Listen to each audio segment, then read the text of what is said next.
Hi there, my name is Phyllis Cook, and this is my story. Cancer, such an ugly word. Unfortunately, that ugly word practically affects each family at some point in our lives, and this is my family story. In November of 2009, I was diagnosed with stage 1 breast cancer. After years of regular mammograms and with no cancer history in my family, I was stunned that the big C had found me. After a lumpectomy, 6 rounds of chemo, 36 radiation treatments, a year-long IV drug called Herceptin, and 4.5 years of a daily hormone therapy drug, I can thankfully say I am cancer-free. I'm a survivor. When cancer stops you in your tracks, you step back and look at what's most important to you and your family. Raymond and I were enjoying our daily routines and enjoying life when God got our attention once again. Then it was Raymond's turn to fight the big C. This news came entirely out of nowhere. Raymond was never sick, never went to the doctor, never complained, did not take medicine, so we thought he was healthy. As we were preparing to take our grandson on a cruise for his 16th birthday in June of 2011, Raymond was diagnosed with stage 4 lymphoma. 6 rounds of chemo for him, but he was such a champ. That November, a spot on his left lung was discovered and the left upper lobe was removed. In February, he began to have balance issues, and an MRI revealed 5 lesions on the brain, which was followed by 10 strong radiation treatments. But still, he was such a champ. June of 2012 was a tough month.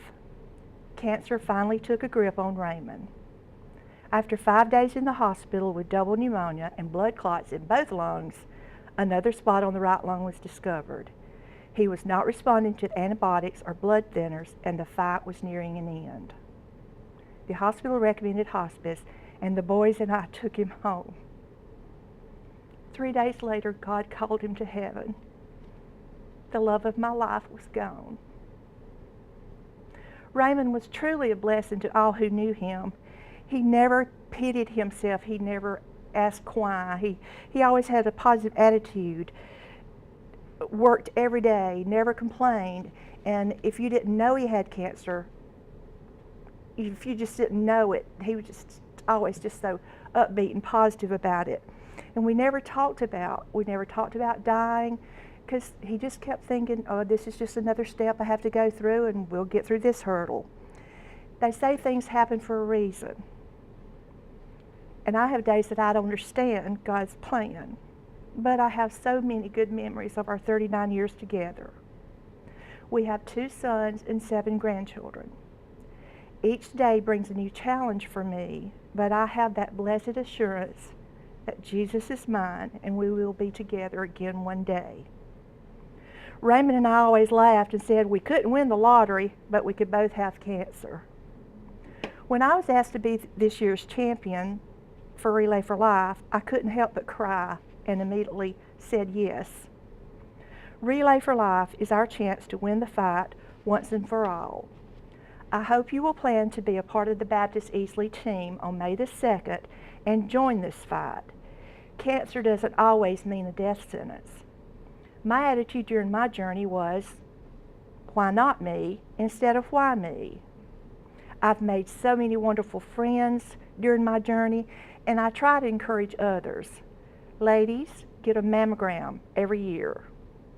Men, while Raymond's cancer could not have been diagnosed earlier, yearly physicals can possibly detect other cancers so that treatment can start sooner rather than later. I'm honored to be this year's ambassador, and I know Raymond is up there cheering me on to give cancer the boot and rid this world of that ugly word. I hope you will join me in this battle. If we can help just one person win the fight, our efforts have been worthwhile. Thank you.